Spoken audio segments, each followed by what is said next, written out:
Live from our studios, just steps from the fabulous Las Vegas Strip, it's The Business Lounge with your host, David Wright.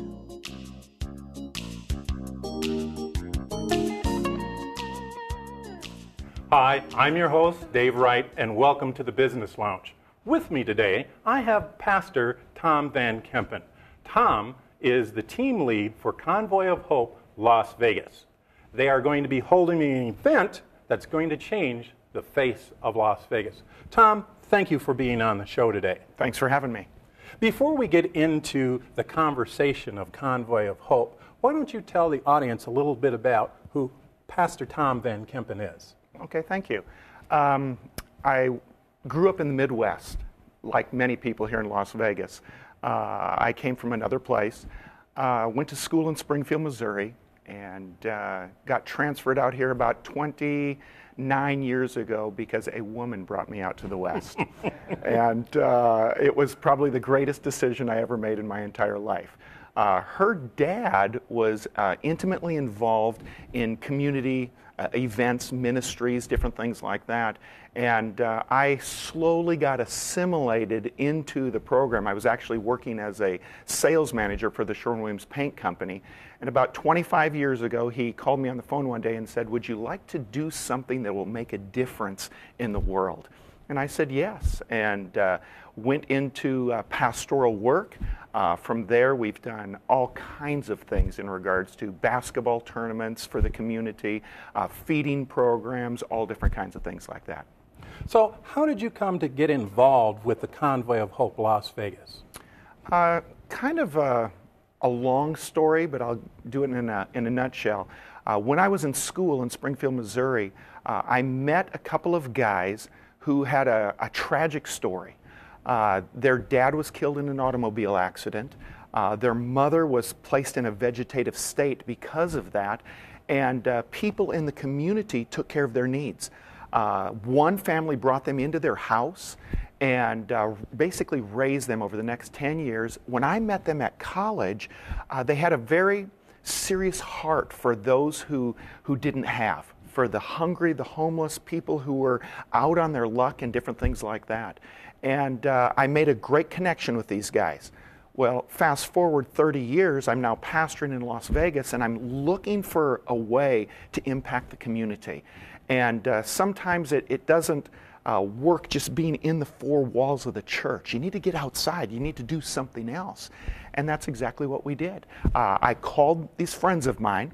I'd actually played softball with one of them, and about 20 years ago, they had started an organization, a nonprofit organization called Convoy of Hope.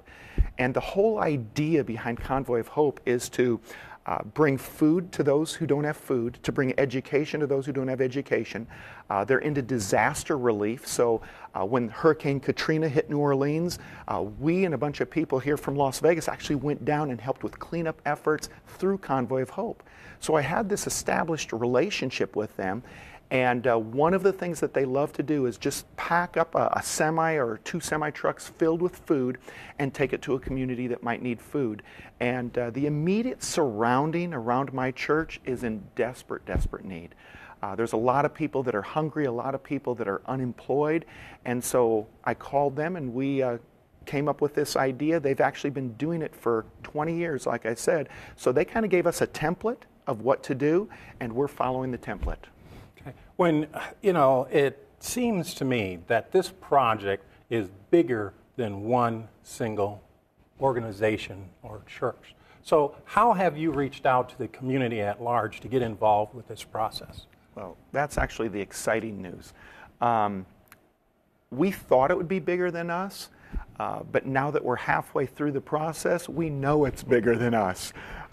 We're scared, to be quite honest, because we're hearing a lot of people communicating with us that they need the services that we're going to be bringing to this event. So one of the first things I did was I called 3 Square. The couple people in our church work for that organization, and I made an appointment down there, and they jumped on board right away. And I think their support has been key in this whole thing, because once I tell like a hotel, we're doing this, and we go, and 3 Squares on board, they go, okay, we'll be on board. And so since then, the rescue mission has jumped on board, the Salvation Army has jumped on board, we have the Cosmopolitan Hotel that has jumped on board. And so we've just been going to hotels, businesses, nonprofits, other churches. My wife this last Sunday was at a local church here in town giving her spiel, and they jumped on board. They're participating. So we have probably 1,000 volunteers already signed up, but we need over 2,000. Why so many volunteers? I would think an event like this wouldn't require so many volunteers. Well, I'm glad you asked, because this event is taking 9 acres of property. It's food that we're providing. Well, let me just give you some of the things that we're doing. We're providing a Thanksgiving meal for everyone who shows up on the scene. That's turkey, stuffing, sweet potatoes, cranberries. Everything's going to be provided. Can I come? You're more than invited, okay? Thankfully, there's a commercial kitchen on site with 9 acres of athletic fields on the back of the property. So that's all available. But it's way more than that. We've got already 50 doctors and nurses signed up to do physical checks, foot checks. We're going to be giving away free shoes to all the children. There's going to be hoodies that are going to be given away. There's a whole play area where the kids are going to be able to go in jumpers and bounce houses and all that kinds of stuff. We've got different musicians and people on the strip who are going to be participating, providing free entertainment for the entire day. There's going to be breast cancer screenings taking place at this event. We've got the mobile truck that's going to be there on site. There's going to be groceries given away after the fact. They're not just going to eat. There's going to be groceries there that they get to take home, at least 2 full bags of groceries with them. In addition to that, there's going to be community services. There's going to be job and career services available. There's going to be welfare services available. There's going to be educational services available. All kinds of things like that are on site, so that it's a full service event. But it's even a little bit more than that, because then there's going to be follow-up services that are provided where we are going to call people back if they want. They don't have to give us their telephone number, but if they do, we're going to call them back and say, were all your needs met? Is there someone else we can direct you to? Is there something else we can do for you since the event is now over? So is this event open to anybody in the community? Can anybody come to this event? The more the merrier. Obviously, we're doing a big sweep around the actual geographic location, but I think the needs are far greater than just our neighborhood. I think there are going to be people coming from as far away as Green Valley, people coming from Southern Highlands area, North Las Vegas.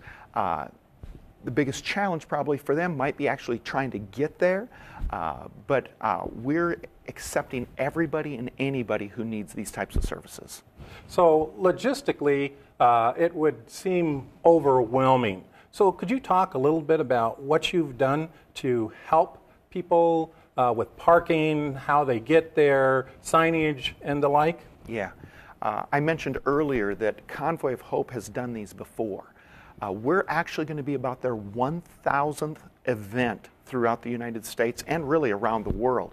And so they sent us a manual, a template of a process that they recommended. Now, we were free to change whatever we wanted to change and do whatever we wanted to do.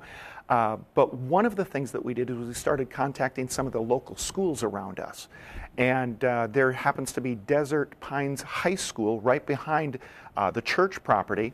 And the principal there, has agreed to offer his parking lot for us for the entire event. So we've got a parking lot on one side of the street. We're going to have shuttle service taking the people from that event over to our property, and then they can come on into the event from there.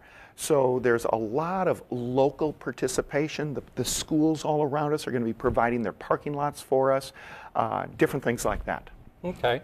So do you have currently enough volunteers for the event? Are you still looking for people to volunteer for the event? And what types of people are you looking for? We're looking for at least another 1,000 people. okay?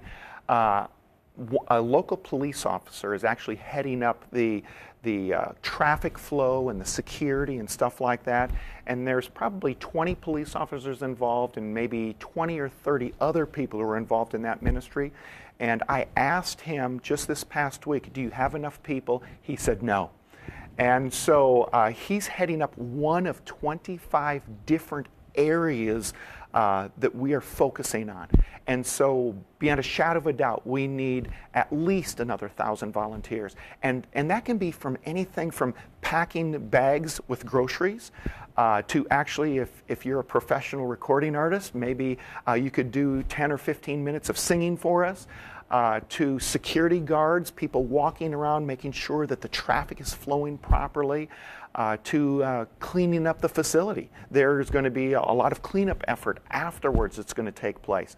Kind of like a waiter or waitress taking food out to the people who are going to be eating the Thanksgiving meals. So there are hundreds, if not over 1,000 volunteer positions still that we need, and we've only got like 2 months to fill these positions up now. Are kids welcome at this event? You got to be 16 or above to be a volunteer, okay? But if you're under that, you can come with your mom and dad and get something to eat or take advantage of the services. If I was going to say there's other agencies here in the Valley that do this work, it's been basically kind of a competitive situation. Why is it that you think that so many people have jumped on board with this particular event at this time? I think times are changing. There used to be a time where even churches competed with each other. I think the need has outgrown the competition. And there are so many people who just aren't even getting food to eat on a regular basis right here in our city, that everyone's deciding we can accomplish far more together than we could ever accomplish by ourselves. And so that's the impression I'm getting from the rescue mission, from Salvation Army.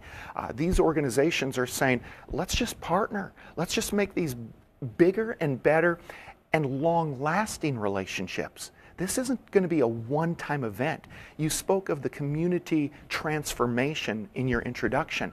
That's really what we're after. We want to change the face of Las Vegas. We want people to see this as one of the most giving, caring, loving communities all across the United States of America. Which would be a big change, certainly.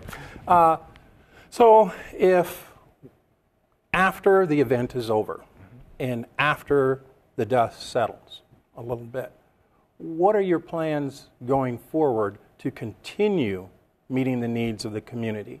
I know you had mentioned that there's going to be some follow-up services, and that's probably within that first 30 days. What else is going to be happening to ensure that these people's needs are met? Easy for me to say. One of our professional entertainers, he's a comedian by the name of Nazareth. And we had him come in. He's from Southern California. And he was going to come in and just do a little 15-minute spiel. Well, in talking to him, I found out that he has a similar event to this that he does in Southern California. And so we're now dialoguing about having an event where we come together at Cashman Field right here sometime in March or April, so that this won't be just a one-time thing, that we will hit it again in the spring to see if there's anyone we might have missed, someone who didn't hear about it, and maybe what we're looking for is some momentum so that we can continue these partnerships on an ongoing basis.